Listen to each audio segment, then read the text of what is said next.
Shalom aleihim besem Yesua Hamasiah. Assalamualaikum warabbani Isa Al-Masih. Salam sejahtera di dalam nama Tuhan Yesus Kristus.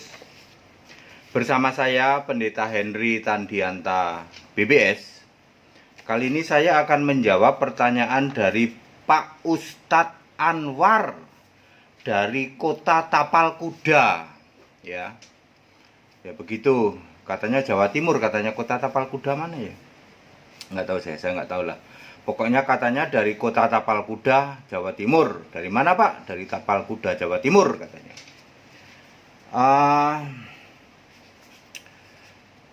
Bersama saya Pendeta Henry Tandianta. Sebelum kami mau menjawab pertanyaan lewat WA dari Pak Ustadz Anwar dari Kota Tapal Kuda, saudara-saudara, saya ingin menegaskan sekali lagi, saya Pendeta Henry Tandianta, Bachelor of Bibliology Study.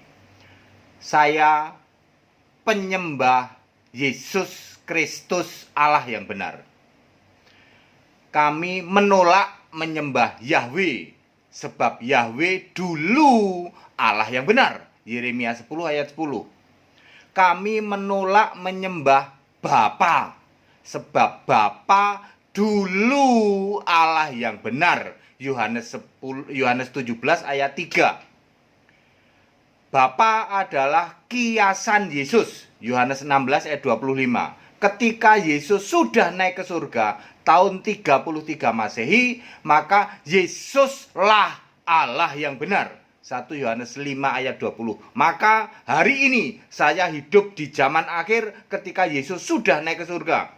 Jadi saya menyembah Yesus Allah yang benar, menolak menyembah Yahweh, menolak menyembah Bapa. Yang masih kembali menyembah Yahweh, Yohanes 8 ayat 44, iblis yang kamu sembah.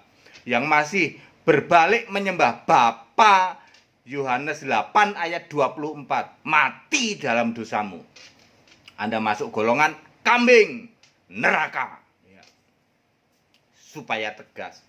Nama saya sudah dicatat di mana-mana, saudara ya. Banyak organisasi dunia mencatat nama saya karena saya dikasih tahu ke mereka tuh ya. Wah, ini ada pendeta dari Indonesia, Allah Esa, ya, original dia bilang apa? Ada yang bilang original aja, ada yang bilang genuine gitu. Asli ini, Allah Esa asli.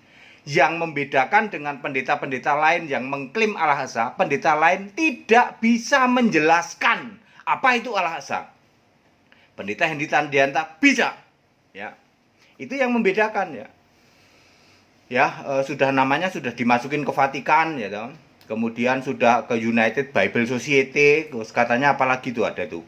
Apa ya, nggak ngerti lah ya. Baik, jadi valid ya. Sekarang saya mau menjawab pertanyaan dari Pak Ustadz Anwar dari Kota Tapal Kuda. Pak Ustadz itu nanya begini. Yesus dicobai iblis, aneh dong katanya. Aneh Pak Pendeta, Yesus kok dicobai iblis, katanya Yesus itu Allah jadi manusia kok dicobai iblis ya. Pak Ustadz Anwar, saya seneng Pak Ustadz nanya ke saya ya. Tetapi berkali-kali saya nyatakan, Bapak nanya nanti tak kick balik, diem, mak jelep, langsung mingkem Pak. Lihat Pak, nanti tak kick balik Pak ya. Aku seneng kok ditanya sama ustadz-ustadz gini ya. Jawaban saya hanya Alkitab Pak, tapi bisa bikin mak jelep. Beda dengan pendeta-pendeta kambing. Kalau ditanya sama orang muslim, jawabannya apa? Jelek-jelekin kitabnya orang muslim. Salah itu. Jawab pakai Alkitab. Kan pendeta kambing nggak paham Alkitab. Bisa aja pendeta ini. Oke Pak, Yesus dicobai iblis. Kalau kita lihat di dalam Matius 4 ayat 1 sampai 11. Di padang gurun dicobai iblis 40 hari 40 malam ya. Biasalah, batu diubah jadi roti, jatuhkan dari bubungan itu, terus endingnya sembah aku aja Yesus gitu ya. Tapi Yesus bilang apa? Sembahlah Tuhan Allahmu. Itu kata Yesus. Itu di Matius. Kalau di Markus cuma 40 hari, nggak pakai 40 malam. Di Lukas juga 40 hari, Perhatikan di Lukas 4 ayat 13. Setelah gagal mencobai Yesus, iblis menunggu waktu yang baik. Nanti kita bahas. Pak Ustadz Anwar, kenapa Yesus dicobai, Pak? Perhatikan berikut ini. Ibrani 2 ayat 9. Yesus ketika jadi manusia sedikit lebih rendah dari malaikat. Sedangkan iblis adalah malaikat. Makanya iblis bisa mencobai Yesus karena Yesus sedikit lebih rendah dari malaikat untuk temporary dalam waktu yang singkat. Ibrani 2 ayat 9. Ya, Yesus itu bukan manusia biasa, Pak, ya. Lukas 1 ayat 35, dari Roh Kudus, rohnya saja Roh Kudus. 1 Yohanes 3 ayat 5, tidak ada dosa padanya. Ibrani 4 ayat 15, tidak berbuat dosa. Kolose 1 ayat 16, Yesus itu pencipta segala sesuatu, termasuk malaikat yang nanti memberontak jadi iblis. Makanya ketika Yesus jadi manusia kan sedikit lebih rendah dari malaikat. Makanya iblis yang malaikat bisa mencoba Yesus. Supaya Bapak paham ya, Yesus kenapa dicobai malaikat? Karena Yesus sedikit lebih rendah untuk waktu yang singkat. Hanya berapa tahun? Hanya 3,5 tahun tuh. Kan pelayanannya 3,5 tahun ya, temporary ya. Oke. Terus ada istilah menunggu waktu yang baik ya. Oh, iblis itu gitu, Pak, ya.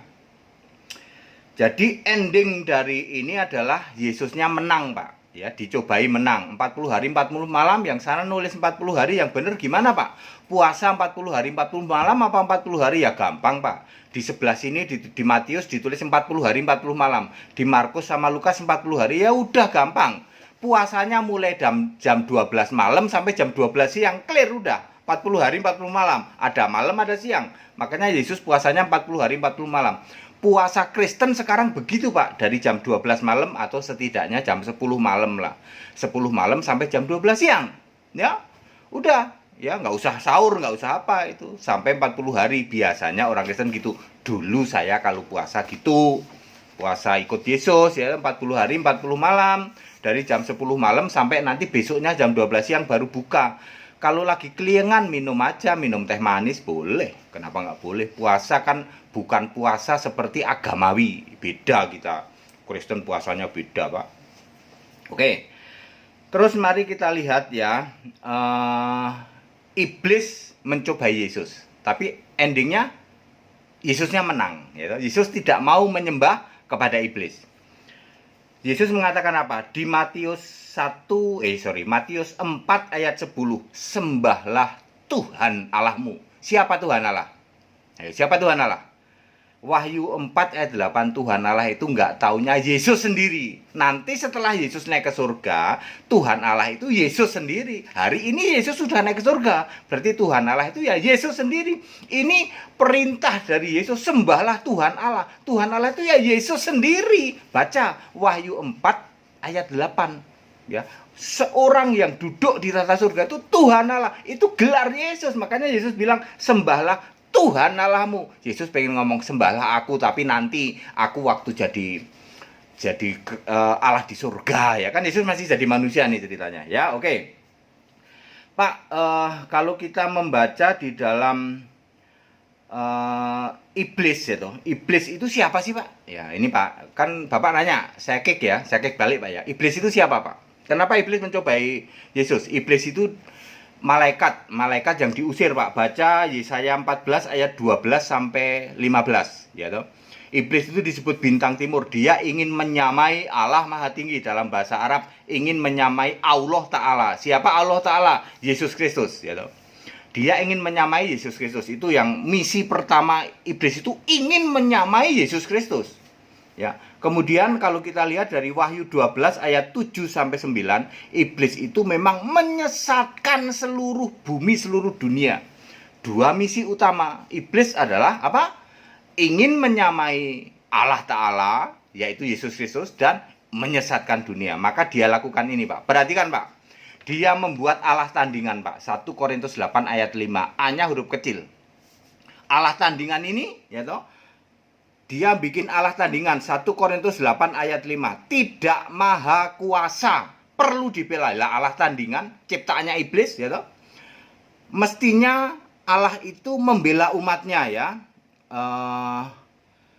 Allah itu tidak maha kuasa, yang ciptaannya iblis tidak maha kuasa, sedangkan mestinya Allah itu maha kuasa. Wahyu 1 ayat 8. Siapa Allah maha kuasa? Yesus Kristus. Wahyu 1 ayat 8, Pak. Ya, maha kuasa itu Yesus Kristus. Tapi ini Allah ciptaannya iblis ini, Allahnya huruf kecil, Pak, itu tidak maha kuasa. Kemudian tidak bisa jamin surga. Mestinya Allah yang maha kuasa itu bisa jamin surga. Yesus Kristus bisa jamin surga, Pak. Itu Allah Ta'ala yang asli, Pak. Lalu iblis ini kan ingin menyamai Allah Ta'ala, makanya bikin Allah tandingan. Ya, Markus 16 ayat 16, siapa percaya kepadaku dan dibaptis, diselamatkan. Kemudian Allah tandingan ini, dia juga dia niru-niru milih nabi, Pak. Tetapi tidak bisa ya toh menjamin keselamatannya. Beda dengan Yesus Kristus yang memilih nabi, sehingga Lukas 13 ayat 28, semua nabi dijamin masuk surga. Karena nabi ini dipilih oleh Yesus, Allah Ta'ala yang sejati. Beda dengan Allah tandingan yang ciptaannya iblis di dalam 1 Korintus 8 ayat 5. Ayat Alkitab loh, Pak. Ya, mulai makjel, Pak ya. Aku menjawab pakai ayat Alkitab loh, Pak. Pak Ustadz ya, Pak Ustadz Anwar ya. Jadi iblis itu misinya adalah ingin menyamai Allah Ta'ala, yaitu Yesus Kristus, maka bikin Allah tandingan. Ciri Allah tandingan itu harus dibela. Kemudian mestinya kan tidak perlu dibela, mestinya yang membela umatnya. Di mana itu ya? Di dalam 1 Yohanes 5 ayat 18. Allah itu membela kita, melindungi kita, bukan kok Allahnya minta dibela. Kemudian tidak maha kuasa, kan mestinya maha kuasa. Wahyu 1 ayat 8. Tidak bisa jamin surga, mestinya bisa jamin surga dong Allah yang sejati. Markus 16 ayat 16. Ya. Milih nabi harus bisa menyelamatkan nabi itu, nggak perlu didoakan. Itu Lukas 13 ayat 28. Semua nabi masuk surga. Oke. Jadi misinya membuat tokoh tandingan, Allah tandingan. Kedua, dia membuat mujizat tandingan. Lukas 11 ayat 19. Makanya Allah tandingan ciptaannya iblis ini bisa membuat mujizat, Pak. Jangan dibilang enggak ya.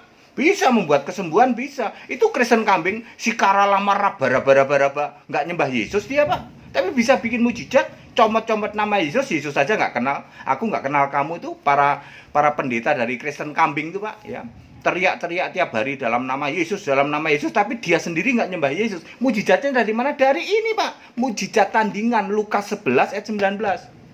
Ketiga, dia penyesatan, yaitu memang misinya menyesatkan, Pak. Matius 24 ayat 24, gitu. Di ayat 28 di mana ada bangkai, ada burung nasar berkerumun, bangkainya itu ya penyesatnya. Pendeta-pendeta kambing itu penyesat. Yang berkerumun siapa? Ya orang-orang yang mau disesatkan. Ada pendeta jalanan itu tukang nyembuhin orang in the name of Yesus, lalu berkerumun itu. Yang berkerumun siapa? Ya itu burung nasarnya yang mau disesatkan. Yang jadi bangkainya siapa? Pendetanya yang itu, yang pamer kesembuhan itu. Gitu ya, Pak. Jadi itu kerjaannya iblis, karena iblis itu tujuannya memang ingin membuat tandingan, ingin menyamai Allah Ta'ala Yesus Kristus, Pak. Pak, mak jelep kami, Pak, kalau sudah begini ya, Allah Ta'ala itu A-nya huruf kecil. Allah Ta'ala yang tandingan, A-nya huruf kecil di dalam 1 Korintus 8 ayat 5, Pak. Itu harus dibela, ya toh. Terus tidak maha kuasa, terus tidak bisa jamin surga, milih nabi tapi nggak bisa menyelamatkan, ya toh, nabinya nggak bisa jamin selamat. Kemudian membuat mujizat tandingan, ya toh, dari iblis. Kemudian penyesatan. Nah itu, Pak, ya. Jadi Yesus dicobai oleh iblis, menang, Pak. Lalu iblis ini mencari waktu yang baik kapan? Membuat Yudas berkhianat, Yudas Iskariot. Akhirnya Yesus disalib, ya toh. Lalu dia membuat penyesatan, memang itu kerjaannya kan ingin menyamai. Lalu kalah sama Yesus dong. Waktu Yesus disalib kan udah dikalahkan. Wahyu 1 ayat 18. Sudah dikunci pemegang kunci maut, segala kunci maut dan kerajaan maut. Udah kalah, iblisnya mengembara, Pak. Ada di mana-mana sekarang iblis itu, di udara, ya toh. Roh-roh jahat di udara ini termasuk iblis, lalu bikin penyesatan, Pak. Bikin Allah tandingan, bikin mujizat tandingan, lalu bikin penyesatan yang luar biasa. Clear ya, Pak ya? Iblis memang mencobai Yesus, kan Yesus sedikit lebih rendah dari malaikat hanya temporary, hanya 3,5 tahun. Makanya dicobai oleh Yesus. Setelah iblis dikalahkan oleh Yesus di dalam karya penyelamatan, itu mati disalib, lalu 3 hari 3 malam, yaitu dikubur, yaitu dalam rahim bumi, ya. Maka iblis dikalahkan, lalu menginjil ke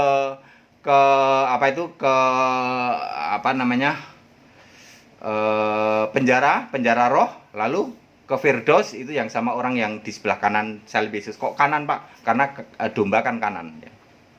Ya, Pak, very clear, Pak, ya. Jadi Bapak sekarang tahu kerjaannya iblis kayak gitu, Pak.